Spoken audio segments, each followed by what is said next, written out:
2025 May മാസം 8-ാം തീയതി ആഗോള കത്തോലിക്ക സഭയെ സംബന്ധിച്ചിടത്തോളം വളരെ ആഹ്ലാദം നൽകുന്ന ഒരു വാർത്തയാണ് വത്തിക്കാനിലെ പ്രാദേശിക സമയം വൈകിട്ട് 6:09 സ്പെയിൻ കാപ്പലിലെ ആ പുകക്കുഴലിലെ ആ വെളുത്ത പുകയുടെ രൂപത്തിൽ പുറത്തു വന്നത്.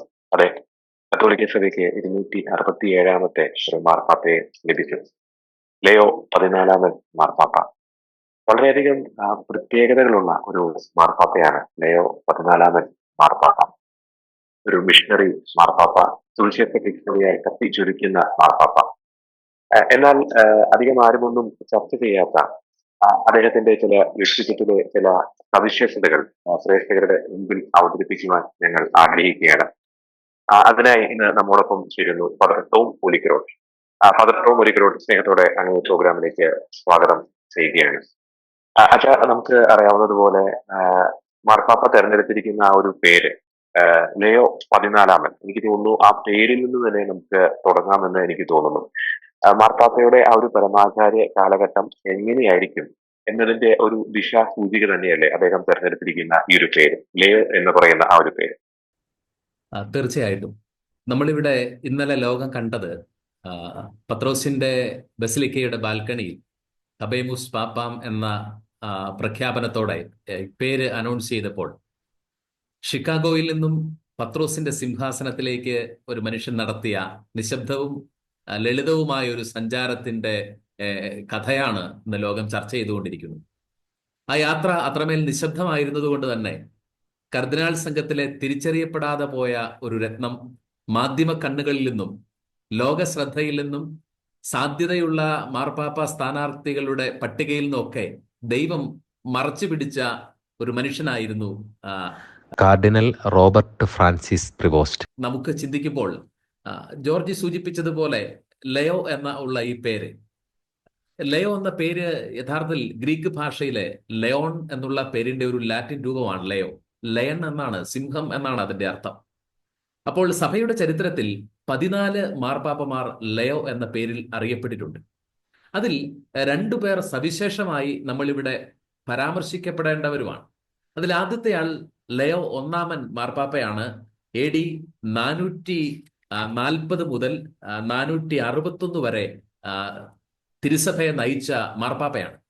അദ്ദേഹത്തിന്റെ മഹാനായ ലയോ എന്നാണ് അദ്ദേഹത്തിന്റെ അപരനാമം. അങ്ങനെ വിളിക്കപ്പെടാനുള്ള ഒരു കാരണം ഹൂണന്മാരുടെ ഭീകരമായ ആക്രമണ കാലം AD 452 റോം നേരിടുകയാണ്. അത്തിലിയ എന്ന് പറയുന്ന വളരെ ക്രൂരനും സ്വേച്ഛാധിപതിയുമായ രാജാവിന്റെ നേതൃത്വത്തിലുള്ള ഹൂണന്മാരുടെ പട റോമിനെ വിഴുങ്ങാൻ വരുമ്പോൾ അവർ കടന്നു വന്ന സകല ഇടങ്ങളും സകല രാജ്യങ്ങളും ഒക്കെ പിടിച്ചടക്കിയും മുച്ചൂടും നശിപ്പിച്ചും അവരുടെ ഭീകരമായ മുന്നേറ്റത്തിൽ റോമൻ സൈന്യം വിറകൊണ്ട്, അല്ലെങ്കിൽ റോമായിലെ ജനങ്ങൾ വിറകൊണ്ട് നിൽക്കുമ്പോഴാണ് അന്നത്തെ വൃദ്ധനും എന്നാൽ ധീരനുമായിരുന്ന ലയോ 1 മാർപ്പാപ്പ ഈ അത്തിലിയ എന്ന് പറയുന്ന മഹാക്രൂരനായ ചക്രവർത്തിയോട് സമാധാന സംഭാഷണത്തിന് അയാളുടെ അടുത്തേക്ക് പോവുകയാണ്. ആ സന്ധി സംഭാഷണത്തിൽ മാർപ്പാപ്പയുടെ വാക്ക് കേട്ട് അന്നോളം ആരെയും അനുസരിച്ച് ശീലമില്ലാത്ത, കൊന്നും നശിപ്പിച്ചും മാത്രം ശീലമുള്ള അത്തിലിയ എന്ന് പറയുന്ന മഹാക്രൂരനായ സ്വേച്ഛാധിപതി ആയുധം താഴെ വെച്ച് അദ്ദേഹം തിരിച്ചു പോവുകയും പിന്നീട് ഒരിക്കലും ഡാന്യൂബ് നദി മുറുകെ കടന്ന് അദ്ദേഹം റോമിനെയോ ഇറ്റലിയോ ആക്രമിക്കാൻ വന്നിട്ടേ ഇല്ല. അപ്പോൾ ആദിമ നൂറ്റാണ്ടുകളിൽ ഏറ്റവും വലിയ ഒരു സമാധാന സ്ഥാപകനാണ് ലയോ 1 മാർപ്പാപ്പ. അതുകൊണ്ട് ലോകം അദ്ദേഹത്തെ മഹാനായ ലയോ എന്ന് വിളിക്കും. 2ാമത്തെ മാർപ്പാപ്പമാരുടെ, ലയോ എന്നുള്ള പേരുള്ള മാർപ്പാപ്പമാരുടെ പട്ടികയിൽ ഏറ്റവും പ്രസിദ്ധൻ 1890കളിൽ സഭയെ നയിച്ചിരുന്ന ലയോ 13 മാർപ്പാപ്പയാണ്. ലയോ 13 മാർപ്പാപ്പയുടെ ഏറ്റവും വലിയ സവിശേഷത, അദ്ദേഹം ഒരേ സമയം സാമൂഹിക യാഥാർത്ഥ്യങ്ങളോട് തുറവി കാണിച്ചവനും എന്നാൽ വിശ്വാസ സത്യങ്ങളോട് അങ്ങേയറ്റത്തെ അഗാധമായ വിധേയത്വവും വിശ്വസ്തതയും സൂക്ഷിച്ച ആളുമാണ്.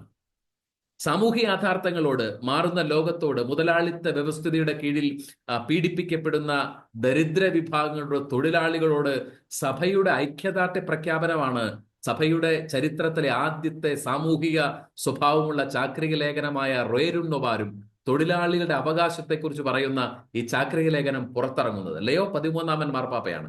അതേ സമയം തന്നെ സത്യവിശ്വാസത്തിന് വരുന്ന കലർപ്പുകൾക്കെതിരെ പ്രവാചക ധീരതയോടെ മുൻപിൽ നിന്ന് ഫ്രീമേസൺ പോലെയുള്ള പ്രസ്ഥാനങ്ങളെ ശപിക്കാനും മാത്രം ധീരത കാണിച്ച അഗാധമായ മരിയ ഭക്തിയുടെ മനുഷ്യനായിരുന്ന വിശുദ്ധ മിഖായേലിനോടുള്ള പ്രാർത്ഥന എഴുതി രൂപപ്പെടുത്തുകയും അത് പൈശാചിക ശക്തികളോട്, സാത്താന്റെ സാമ്രാജ്യങ്ങളോടുള്ള സഭാ തനയരുടെ നിരന്തര യുദ്ധത്തിലെ തീക്ഷ്ണമായ ആയുധമാക്കണമെന്ന് പറയുകയും ചെയ്ത വിശ്വാസത്തിന്റെ മനുഷ്യനും പ്രബോധകനുമായ ആളായിരുന്നു ലയോ 13 മാർപ്പാപ്പ. അപ്പോൾ ഈ ഒരു പേര് സ്വീകരിക്കുമ്പോൾ, ലയോ 14 എന്ന പേര് സ്വീകരിക്കുമ്പോൾ, അദ്ദേഹം ആ പേര് അന്വർത്ഥമാക്കുന്നത് പോലെ യൂദായുടെ സിംഹത്തിന്റെ അതേ ഭൂമിയിലെ വികാരിയായിട്ട് മാറുകയാണ്. ഈ കാലഘട്ടത്തിന്റെ സകല പ്രതിസന്ധികളുടെ മേലെ ധീരമായ ഒരു സാന്നിധ്യമായിട്ട് നിൽക്കുന്നു. അതോടൊപ്പം തന്നെ ഒരു സമാധാന സംസ്ഥാപകൻ, ലയോ 1 മാർപ്പാപ്പയെ പോലെ അത്തീലിയ എന്ന് പറയുന്ന ക്രൂരനായ സ്വച്ഛാധിപതിയുടെ മുമ്പിൽ, യുദ്ധപരിപൂണ്ടവന്റെ മുമ്പിൽ സമാധാനത്തിന് വേണ്ടി സംസാരിക്കാൻ നിന്ന അതേ മനസ്സോടെ ഇന്ന് ലോകം മുഴുവൻ യുദ്ധകഥകൾ കൊണ്ട് മുഖരിതമാണ്, മനുഷ്യ മനസ്സുകൾ ആകുലമാണ്. ഇവിടെ യുദ്ധപരിപൂണ്ട ലോക നേതാക്കന്മാരുടെ മുമ്പിൽ അതേ ലയോ 1 പാപ്പായുടെ ആർജവത്വത്തോടെ നിന്ന് സമാധാനത്തിന് വേണ്ടി പറയാൻ പറ്റും എന്ന് നമ്മൾ പ്രതീക്ഷിക്കുകയാണ് ലയോ 14 മാർപ്പാപ്പയിൽ നിന്ന്. അദ്ദേഹത്തിന്റെ ആദ്യത്തെ അഭിവാദനം തന്നെ പാച്ചയ വോയ്, പീസ് ബി വിത്ത് യു എന്നുള്ളതാണ്. അപ്പോൾ അതുകൊണ്ട് തന്നെ ഒരു സമാധാന സംസ്ഥാപകൻ എന്നുള്ള വലിയ ഒരു സ്ഥാനം അദ്ദേഹത്തിനുണ്ട്. എന്നാൽ അതോടൊപ്പം തന്നെ ആ ഒരു പാവപ്പെട്ടവന്റെ പക്ഷം ചേരുന്ന ആ ഒരു ശൈലി കൂടി അദ്ദേഹത്തിൽ കലരും. അപ്പോൾ തീർച്ചയായിട്ടും ഈ പേര് ഒരുപാട് കാര്യങ്ങൾ അർത്ഥമാക്കുന്നുണ്ട്. ഷേക്സ്പിയർ ആണല്ലോ ചോദിച്ചത്, what is in A name? തീർച്ചയായിട്ടും പേരിൽ ഒത്തിരി കാര്യങ്ങളുണ്ട് എന്നുള്ളതിന്റെ പരമമായ ഒരു യാഥാർത്ഥ്യമായിട്ട് ലയോ 14 മാർപ്പാപ്പയുടെ തെരഞ്ഞെടുപ്പും അദ്ദേഹം സ്വീകരിച്ച പേരും ലോകത്തിന് വെളിപ്പെടും എന്നുള്ളതാണ് നമ്മുടെ ഏറ്റവും വലിയ പ്രതീക്ഷയും സന്തോഷവും. മറ്റൊരു പ്രധാനപ്പെട്ട കാര്യം അച്ഛൻ പറഞ്ഞതുപോലെ അദ്ദേഹം നടത്തിയ ആദ്യ ആ ഒരു സന്ദേശം, ഉർബിയ ആശീർവാദത്തിന് മുമ്പ് അദ്ദേഹം നൽകിയ ആദ്യ ഒരു സന്ദേശം, സമാധാനം നിങ്ങളോടുകൂടെ എന്ന അർത്ഥം വരുന്ന ആ ഒരു അഭിവാദനം, ഒപ്പം തന്നെ വിവിധ തരത്തിലുള്ള, അതായത് വിഭജനങ്ങൾക്കിടയിൽ പാലം പണിയുന്ന ഒരു സ്വഭാവം സഭയ്ക്കുണ്ടാവണം, മിഷണറി സ്വഭാവം, നമുക്ക് ഒരുമിച്ച് കർത്താവ് നമുക്ക് ഒരുക്കിയിരിക്കുന്ന രാജ്യത്തേക്ക് നമുക്ക് ഒരുമിച്ച് മുന്നേറാം. അപ്പോൾ ഒരുമ, ഐക്യം, വിഭജനങ്ങളിൽ മുറിവുണക്കുന്ന അത്തരത്തിലുള്ള പരാമർശങ്ങൾ. അപ്പോൾ തീർച്ചയായിട്ടും വളരെയധികം പ്രതീക്ഷകൾ അദ്ദേഹത്തിന്റെ ആദ്യ പ്രസംഗത്തിൽ നിന്ന് നമുക്ക് ലഭിക്കുന്നുണ്ട്. മാത്രമല്ല അമേരിക്കയിൽ നിന്നുള്ള ആദ്യത്തെ മാർപ്പാപ്പയാണ്. എന്നാൽ ഇംഗ്ലീഷിൽ അദ്ദേഹം സംസാരിച്ചില്ല, ഇറ്റാലിയനിലും പിന്നീട് സ്പാനിഷിലുമാണ് അദ്ദേഹം സംസാരിച്ചത്. ഫ്രാൻസിസ് മാർപ്പാപ്പയുടെ ആ ഒരു ലെഗസിയെ കുറിച്ച് അദ്ദേഹം വളരെ കാര്യമായിട്ട് തന്നെ പരാമർശിക്കുകയുണ്ടായി, അദ്ദേഹത്തിന് നന്ദി പറയുകയുണ്ടായി. അപ്പോൾ തുടർന്ന് അദ്ദേഹത്തിന്റെ ഒരു ഫേസസിൽ എങ്ങനെയായിരിക്കും എന്നതിന്റെ ആ ഒരു ദിശാസൂചിക, അല്ലെങ്കിൽ ഒരു മുൻകൂട്ടിയുള്ള ഒരു വിളംബരം തന്നെയായിരുന്നില്ലേ ഇന്നലെ നമ്മൾ വത്തിക്കാനിലെ ഒരു സെൻട്രൽ ബാൽക്കണിയിൽ ശ്രമിച്ചത്? തീർച്ചയായിട്ടും ഒരുപിടി വിശേഷണങ്ങൾ കൂടി ലയോ 14 മാർപ്പാപ്പയിൽ ഉൾച്ചേർന്നിട്ടുണ്ട്. ജോർജി സൂചിപ്പിച്ചതുപോലെ നോർത്ത് അമേരിക്കയിൽ നിന്നുള്ള ആദ്യത്തെ മാർപ്പാപ്പയും അമേരിക്കൻ വൻകരയിൽ നിന്നുള്ള 2ാമത്തെ മാർപ്പാപ്പയുമാണ് അദ്ദേഹം. അതുപോലെ തന്നെ അഗസ്റ്റീനിയൻ സന്യാസമൂഹം, OSA, order of Saint Augustine എന്നറിയപ്പെടുന്ന പുരാതനമായ 1244 ഇന്നസെന്റ് 4 മാർപ്പാപ്പയാൽ സ്ഥാപിക്കപ്പെട്ട അഗസ്റ്റീനിയൻ സന്യാസ സമൂഹത്തിന്റെ അംഗമാണ് അദ്ദേഹം.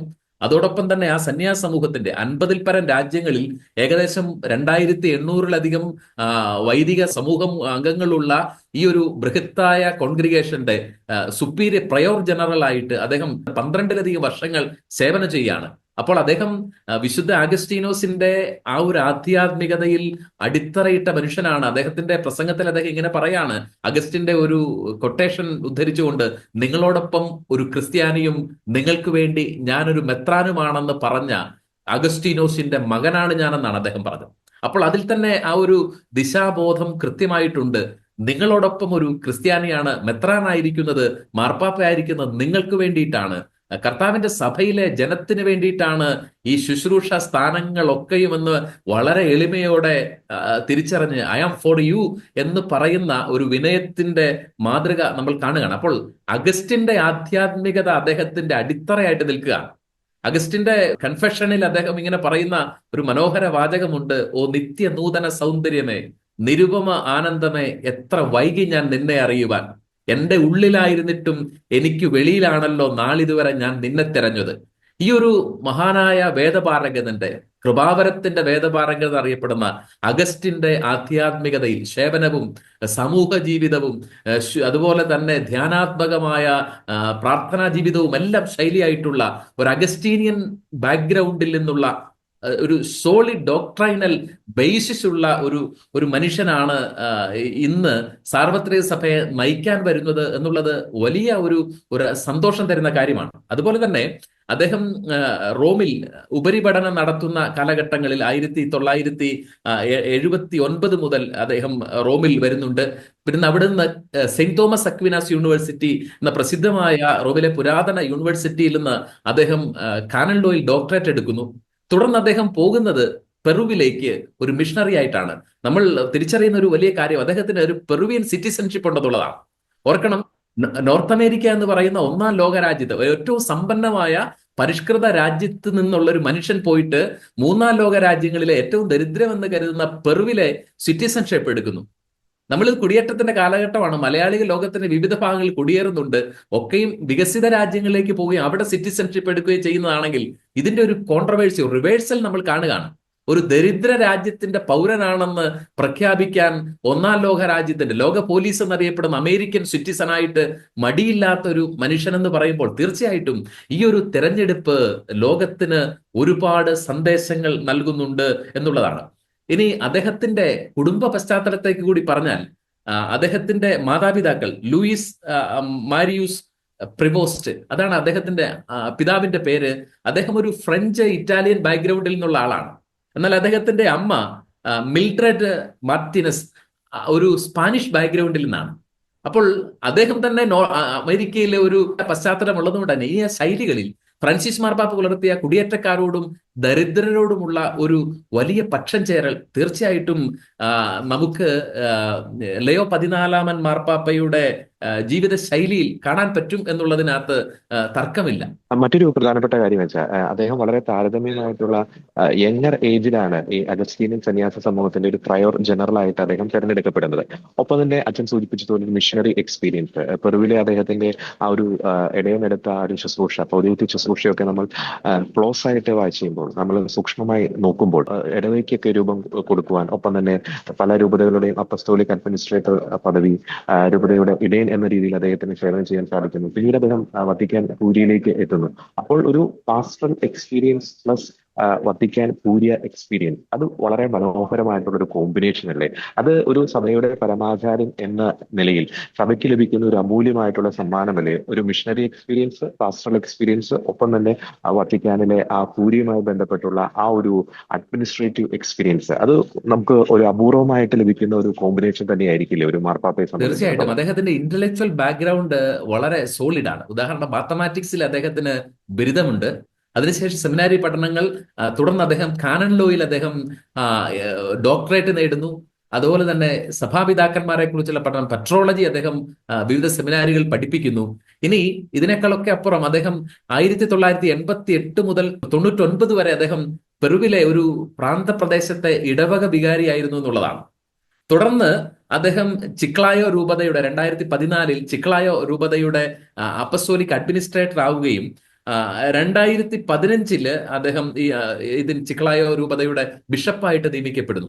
ഇനി അദ്ദേഹത്തിന്റെ ആ ഒരു കരിയർ ശ്രദ്ധിച്ചാൽ അദ്ദേഹത്തിൽ ഒരു അപാരമായ ലീഡർഷിപ്പ് ക്വാളിറ്റി ഉണ്ടായിരുന്നു. അത് ഫ്രാൻസിസ് മാർപ്പാപ്പ തിരിച്ചറിഞ്ഞു എന്നുള്ളതാണ്.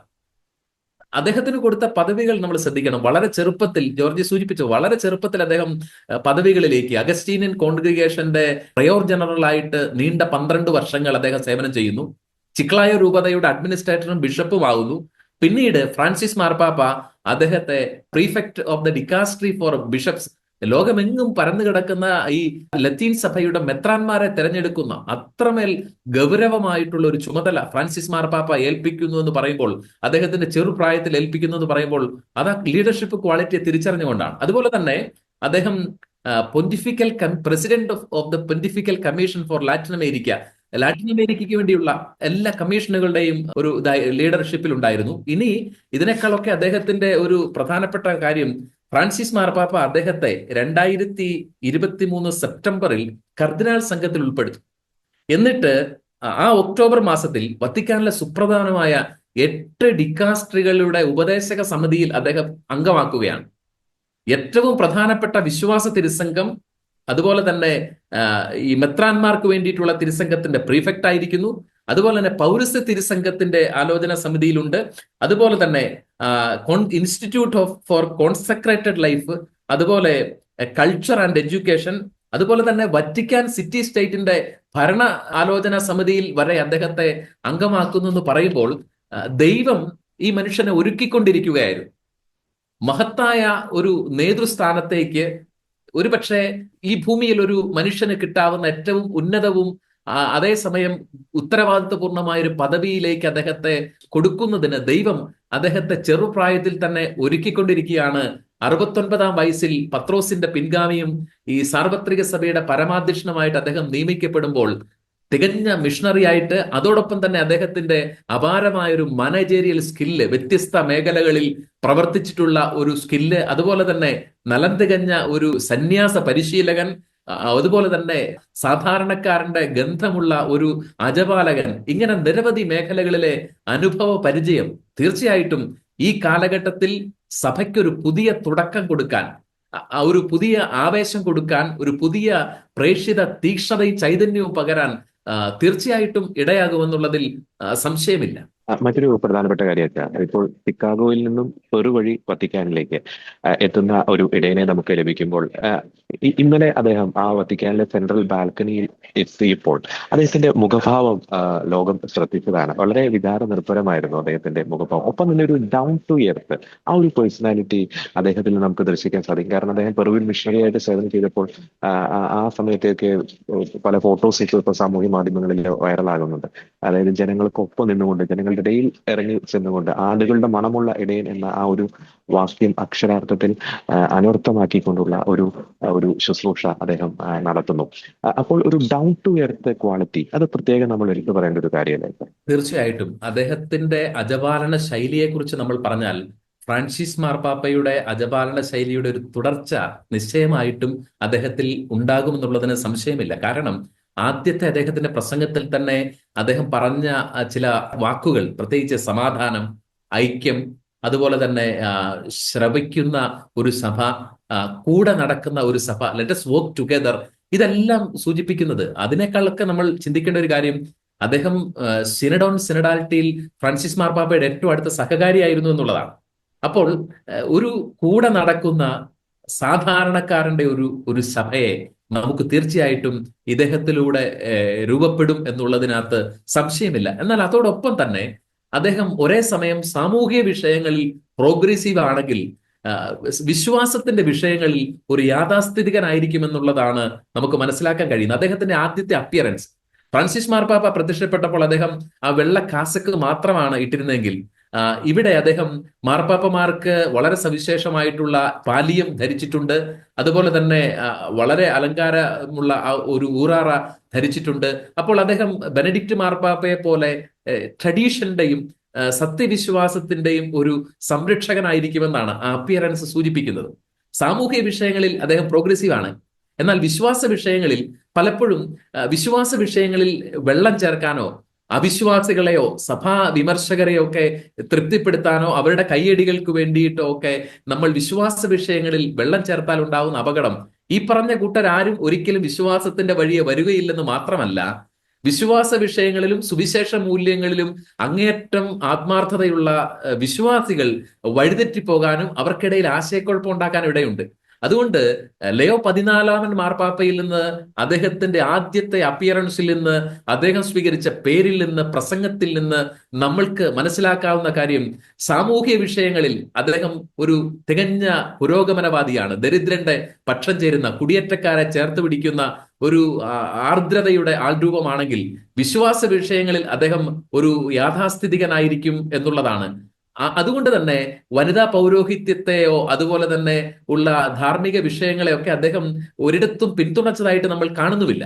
അപ്പോൾ വിശ്വാസത്തിന്റെ വിഷയത്തിൽ യാഥാസ്ഥിതികനും സാമൂഹ്യ യാഥാർത്ഥ്യങ്ങളിൽ ഒരു തികഞ്ഞ പുരോഗമനവാദിയും എന്നുള്ള വളരെ ബ്യൂട്ടിഫുൾ ആയിട്ടുള്ള ഒരു ബ്ലെൻഡിങ് 21-ാം നൂറ്റാണ്ടിലെ സഭയ്ക്ക് അനിവാര്യമായ ഒരു സംയോജനം നമ്മൾ അദ്ദേഹത്തിന്റെ വ്യക്തിത്വത്തിൽ, അദ്ദേഹത്തിന്റെ നിലപാടുകളിൽ, അപ്പിയറൻസിലെല്ലാം നമ്മൾ കാണുന്നുണ്ടെന്നുള്ളതാണ് യാഥാർത്ഥ്യം.